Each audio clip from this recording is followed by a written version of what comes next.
জাম। এই মাত্র এই জামগুলো আমার বান্ধবীর বাড়ি থেকে নিয়ে এসেছি, তাই তোমাদের সঙ্গে একটু শেয়ার করলাম।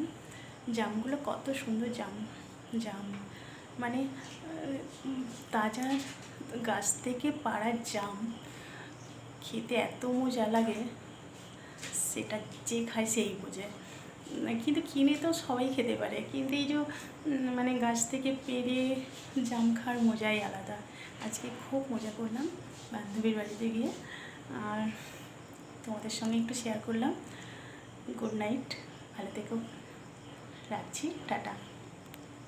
দেখুন জামগুলো কত সুন্দর জাম, প্রচুর আজকে জাম খাওয়া হয়েছে, প্রচুর।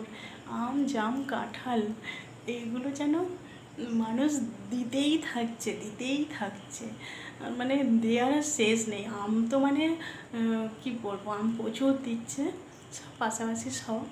আর কাঁঠাল তো আমার বাপের বাড়ি থেকে আসছে, সেটা মানে আমি বারণ করে দিয়েছি, কাঁঠালটা আমি ভালোবাসি না। আর এই জামটা আমার সবথেকে ফেভারিট। জামটা আমি কাউকে শেয়ার করতে পারবো না। জাম আমি আমাকে যে দিয়ে যায়, আমি কাউকে কিন্তু দিই না, আমি একাই খাই। ঠিক আছে, রাখছি, টাটা, গুড নাইট।